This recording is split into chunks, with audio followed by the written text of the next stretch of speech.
안녕하십니까. 원래 오늘 이 발표는 홍성군 농업기술센터의 이승복 과장님께서 홍성군에서 이루어졌던 사례들을 발표하려고 했었습니다. 그런데 홍성군의 어떤 여러 가지 사정이 있어서 갑자기 오늘 못 나오시게 돼서 제가 대신 발표하고 있습니다. 우선 크로렐라가 무엇인지를 한번 좀 살펴보겠습니다. 크로렐라는 물속에 있는 식물 플랑크톤이라고 생각하시면 됩니다. 제가 이제 쉽게 풀어서 얘기를 하자면, 이 정선에는 이제 고랭지 배추밭이 많더라고요. 물속에서 키우는 배추라고 생각하시면 아마 이해가 쉽지 않으실까라고 생각이 듭니다. 그런데 이 물속에 있는 플랑크톤, 이 크로렐라는 주로 성분들이 저기 보시면 아시겠지만 단백질이 많습니다. 조단백질이 많고요. 반 이상이 조단백질이고, 그 다음에 탄수화물, 그 다음에 조지질이 있습니다. 그래서 이런 유용한 성분들이 많이 함유되어 있어서 많은 산업 분야에서 사용을 하려고 합니다. 그래서 여기 보시면 기능성 식물 소재로서 식품산업이나 축수산업의 사료, 또 바이오에너지 산업, 또 우리가 지금 이제 이야기하려고 하는 생물 비료 쪽에서 굉장히 다양한 연구와 시도가 진행되고 있습니다. 크로렐라의 기본적으로 얘는 어떻게 하면 잘 키울 수 있는가? 사실은 이 크로렐라 자체는 조건만 맞으면 누구나 다 쉽게 배양을 할 수 있습니다. 여기 보시면 아시겠지만 수분, 이산화탄소, 빛, 영양원소, 온도 이 조건이 잘 맞으면 크로렐라는 누구나 쉽게 키울 수 있고 배양할 수가 있습니다. 그리고 이 크로렐라 안에는 여러 가지 유용한 성분들이 제가 많다고 말씀드렸는데, 단백질, 그리고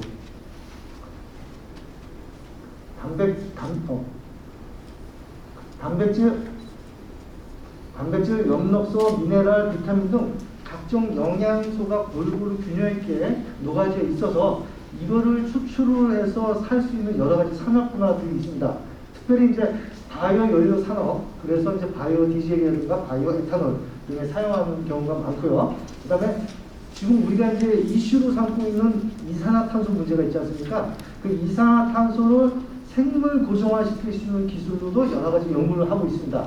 그 다음에 이제 수질 정화 입장에서 보면 이 크로렐라는 물속에 녹아져 있는 양분들을 흡수하기 때문에 그 물속에 녹아져 있는 유기 물질들을 제거할 수가 있습니다. 그래서 수질 정화 측면에서도 활용을 하고 있고요. 그 다음에 바이오매스 입장에서 보면 이제 단백질이라든가 지방산이나 기타 등등 여러 가지 좋은 원료들이 있어서 이것들을 바이오 생산으로 생산할 수 있다라고 보고 있습니다. 그 다음에 지금 이제 저희가 이야기하고자 하는 친환경 농축산업 또 수산업에서도 사용할 수가 있는데, 첫 번째 비료, 그 다음에 식물 호르몬, 또 나아가서는 사료 첨가제까지 연구되고 이제 시행되고 있습니다.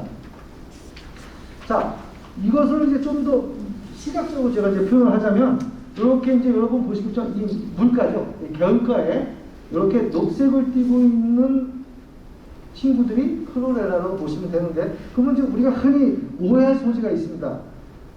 날씨가 더워져서 여름이 되면 뭐 한강의 녹조 현상이라든가 뭐 이런 것들이 있는데, 혹시 그런 애들이 아니냐라고 말씀하실 수도 있는데, 지금 우리가 해를 끼치는 그런 녹조류는 쉽게 얘기하면 남조류입니다. 그러니까 종이 다릅니다. 종이 다르고요.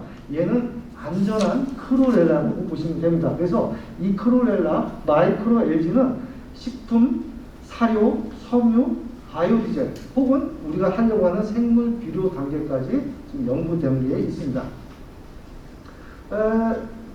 사실 이제 저 크로렐라가 굉장히 종이 많습니다.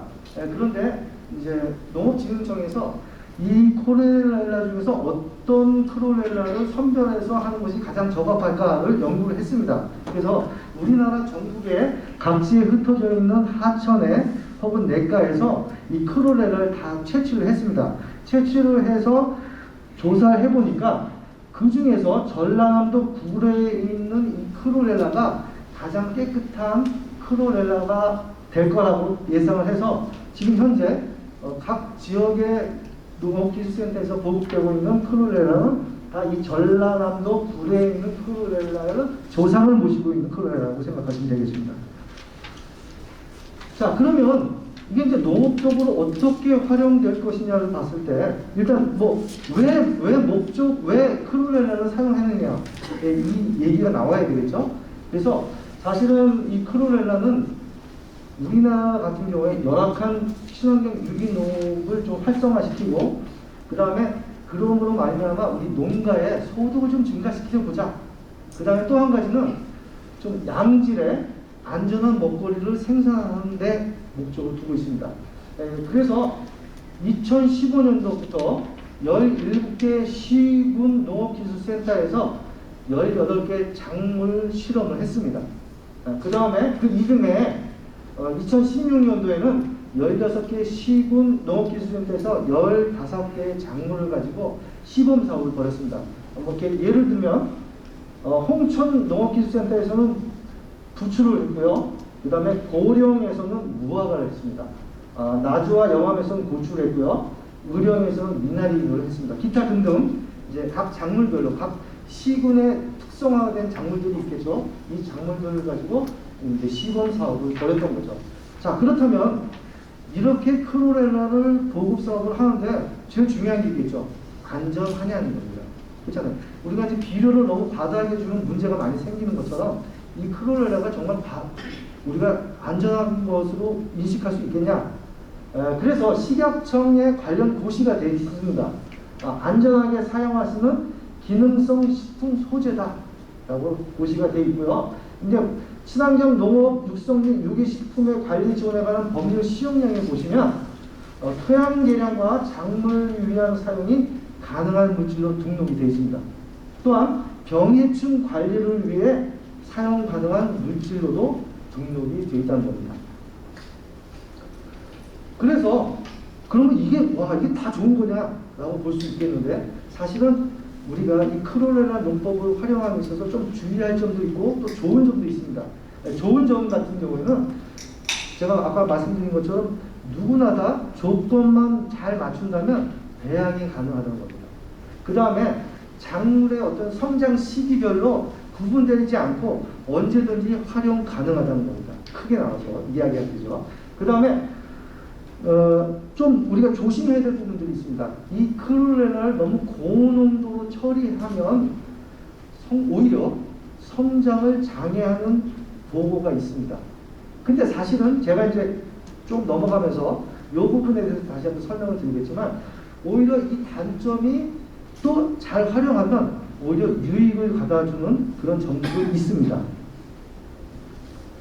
우선 국내 사례 같은 경우는 뭐 아까 지금 홍성군의 사례도 있고요. 그 다음에 충북 단양, 경남 삼천군에서도 이걸 브랜드화해서 농업에 활성화를 주고 있고요.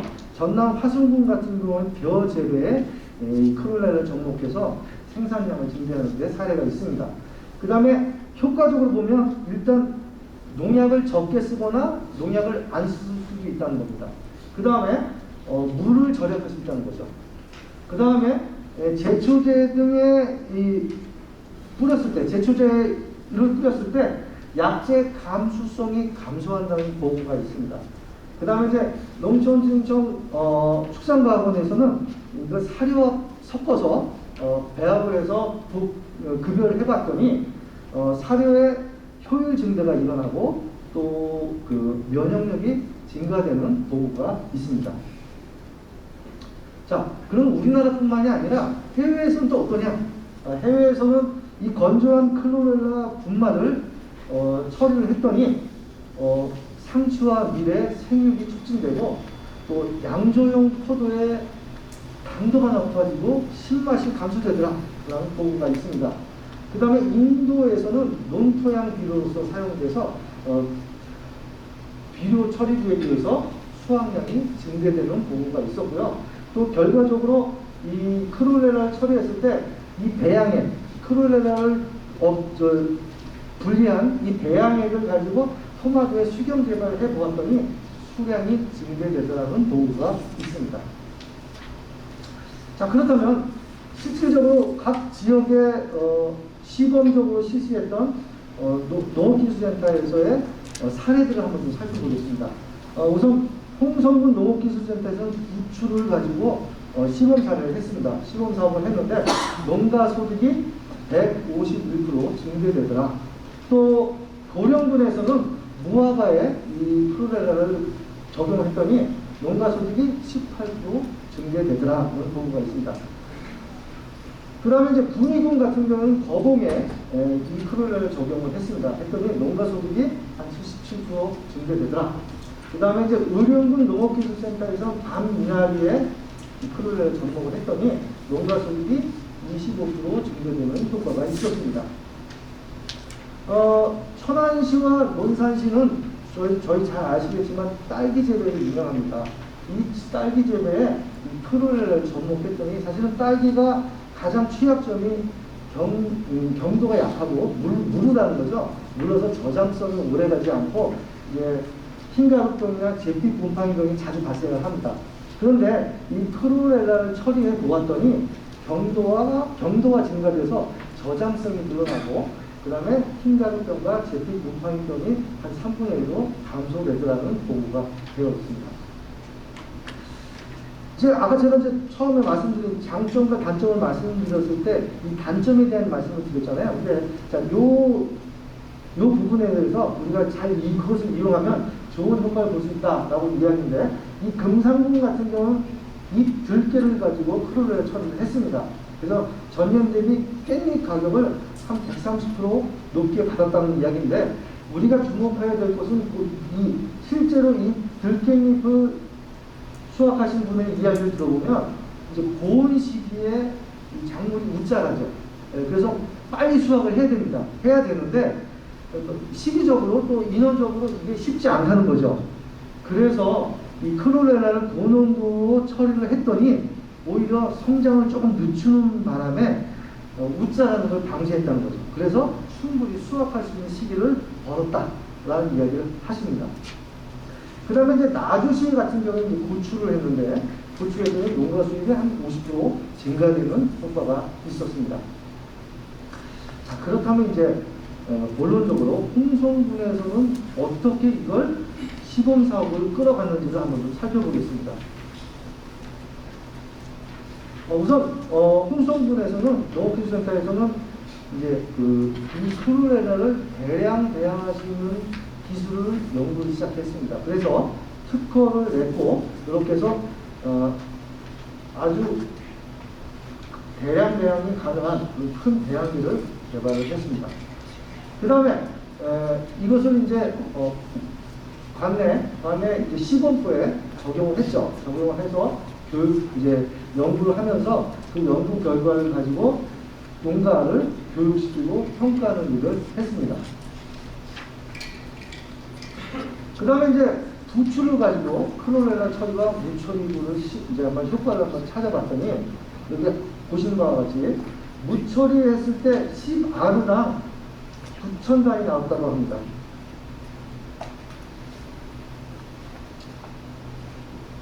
(9,000단이) 나왔습니다. 근데 크루렐라를 처리를 하니까 11,000단위가 나왔다고 합니다. 또 한 가지는 이제 병해충 효과가 방제 효과가 있었는데 약 85% 이상의 방제 효과를 보았다라는 겁니다. 크루렐라 처리했더니.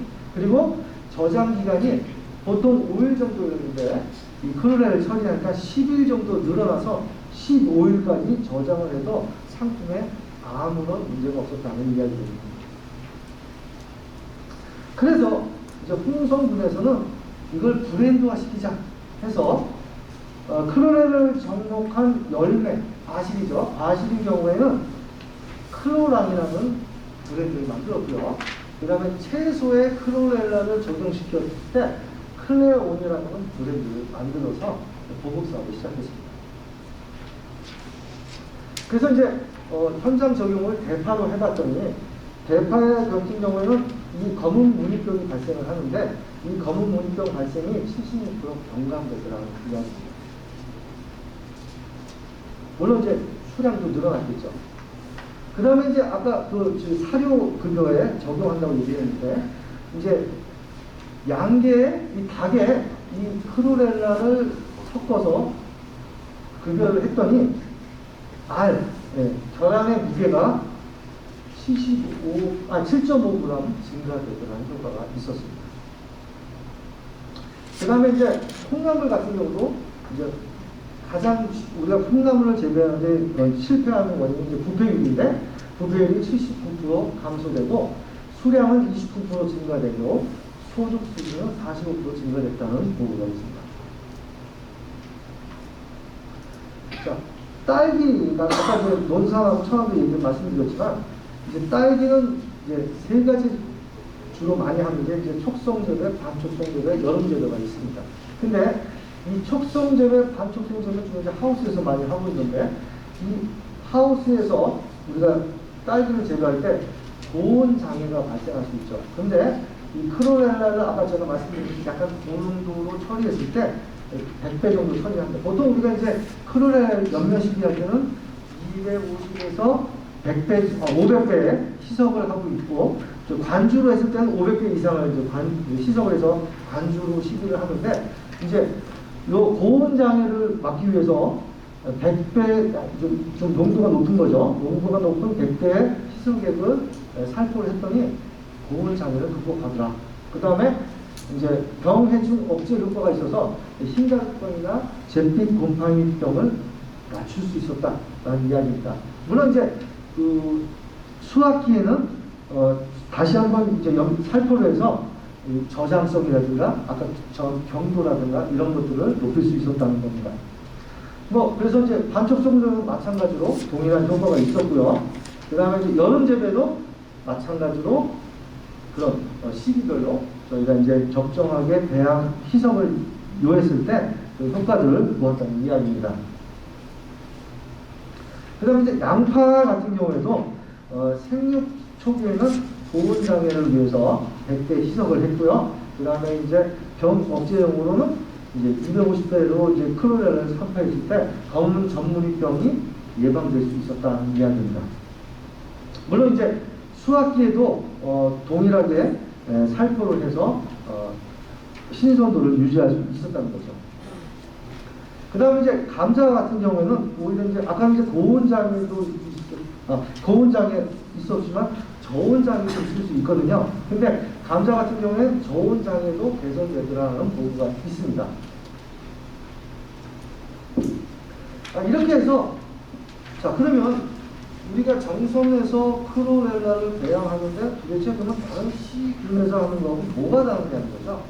동일한 거가 아니냐라고 생각하실 수 있는데 제가 말씀드린 것처럼 이 크로렐라를 배양하기 위해서는 일단 배지가 있어야 됩니다. 이 배지라는 것은 물속에 크로렐라가 섭취할 수 있는 영양분이 있어야 된다는 이야기거든요. 이 배지를 그동안 지금까지 설명해 드린 모든 크로렐라는 화학 배지를 이용했습니다. 화학 배지를 이용하다 보니까 이게 이제 여기서 수입을 해야 되는 거거든요. 그러니까 가격적인 면에서 경쟁력이 낮다는 거죠. 그래서 높은 가격의 배지로 크로렐라를 키울 수밖에 없었기 때문에 당연히 크로렐라 생산 단가도 높을 수밖에 없었던 거죠.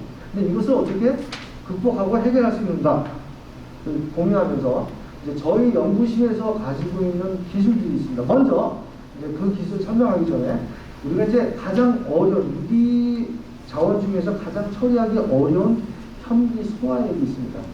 이 현기 소화액은 저희가 이제 가축 분야의 품질 인증 기준에 의해서 분석을 해보았더니 그 기계적 부족도로 봤을 때 다 미숙으로 나오고 또 발화 실험을 했더니 발화가 안 되더라고요. 발화가 되지 않았다는 거죠. 그래서 저희가 가지고 있는 그 기술을 가지고 적용을 했더니 충분히 가능성이 있다는 것을 확인했습니다. 그래서 그러면 이렇게 해서 이 고농도의 바이오매스를 이용할 수 있는 가능성은 타진이 됐는데 이 크로렐라를 키우는 데서는 조금 부족한 것이 있었습니다. 2%. 그것이 뭐냐? 탁도입니다. 여기 보시면 아시겠지만 저희가 이제 3일 이상이 되는 것은 충분히 냄새도 안 나고 병원성도 없는 아주 우리가 사용할 수 있는 액기로 만들 수가 있는데 이 정도 상태만 가지고는 크로렐라를 키우는데 좀 극복할 수 있는 여러 가지 시기, 왜냐면 탁도가 높다 보니까 햇볕이 골고루 들어갈 수 없는 그런 문제점이 발생했습니다. 그래서 저희가 가지고 있는 또 하나의 기술이 있는데 그것이 바로 전기 응집 기술입니다. 이 전기 응집 기술을 이용해서 이 탁도가 높은 SS가 높은 액기를 이렇게 밝은 용액으로 만들 수 있었습니다. 그래서 이걸 가지고 크로렐라를 키울 수 있다고 생각을 한 거죠. 그래서 그러면 진짜로 화학 배지와 우리가 만든 유기 배지가 정말 경쟁력 있게 동일한 효과를 낼 수 있을까? 크로렐라를 배양하는 데 있어서. 그래서 저희가 실험을 했습니다. 뭐 실험을 하기 전에 제가 한 가지 설명을 좀 빼드렸는데, 저희가 이제 이렇게 맑은 용액의 유기비료를 생산하게 됐죠. 이 과정 속에서 부산물이 생깁니다. SS가 생기죠. 그러니까 이제 그 고용물을 가지고 저희가 유기성 석회 비료로 만들 수 있었고요. 또 한 가지는 말씀드린 것처럼 클로렐라 액비로 만들 수가 있었습니다. 그런데 정말 이게 진짜냐?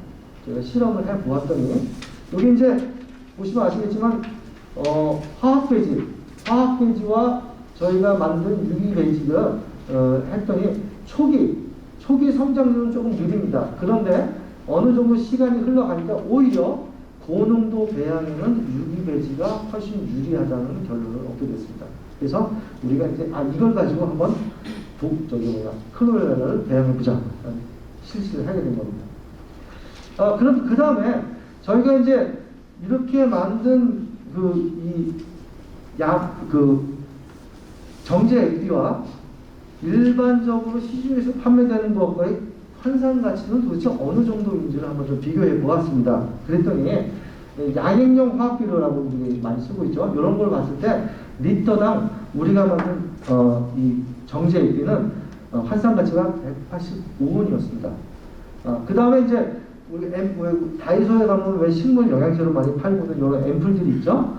이 앰플들 같은 경우에는 우리가 만든 정제 액비와 환산 가치를 했을 때 8,570원 정도의 효과가 있었다는 거죠.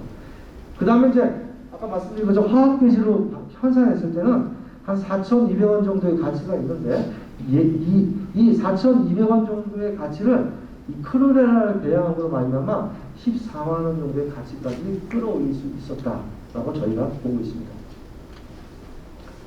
자, 그래서 저희가 이제 저희 연구실에서 진행되어 왔던 이런 랩 스케일의 연구를 가지고 저희가 이제 파이어 스케일로 이제 400m짜리 배양기를 설치를 해서 보급 사업을 하려고 합니다. 그래서 이제 여러 가지, 사실은 원래 이 시설들이 정선에 와야 되는데 여러 가지 환경적인 문제 때문에 지금 저희가 상지대학교 안에 부지를 만들었습니다. 부지를 만들어서 여기에 이제 3개의 컨테이너, 그러니까 이제 아까 말씀드린 것처럼 그 고농도의 발효장치와 그 다음에 그걸 이용한 전기응집장치, 그 다음에 그걸 이용한 크로렐라 배양시설, 이 3가지 컨테이너를 이곳에 두고서 정선과 협의하면서 이 크로렐라를 만들려고 하고 있습니다. 그래서 현재 저희 학교에서 진행되고 있는 것은 물론 이제 정선군의 채소가지라든가 아니면 야생화 단지 시범으로 저희가 이제 시범 사업을 하려고 하고 있지만, 이제 미리 저희가 학교 안에서 옥수수의 시범 포장을 만들어서 크로렐라 살포가 어떤 효과가 있는지 좀 보고 있고요. 그 다음에 이제 고랭지 토양을 저희가 갖고 왔습니다. 이 정선에서. 그래서 이제 그 토양에 이 크로렐라를 살포했을 때 어떤 효과가 있는지 지금 저 실험실 안에서 좀 실험을 지금 하고 있고요. 그 다음에 이제 그 폐광에서는 폐석을 저희가 또 갖고 왔습니다. 갖고 와가지고 실질적으로 무처리한 곳에 작물이 어떻게 생육하는지, 또 뿌리는 또 어떻게 성장하고 어떻게 변화되는지를 보려고 이렇게 모니터링 시스템을 만들어서 실험을 하고 있습니다. 이렇듯 저희 상지대는 정선과 협의해서 물도 살리고 또 산림도 살리고 또 전체 기업도 또 경제도 살리는 그런 일에 함께 여러분과 함께 협조를 하려고 노력하고 있습니다. 감사합니다.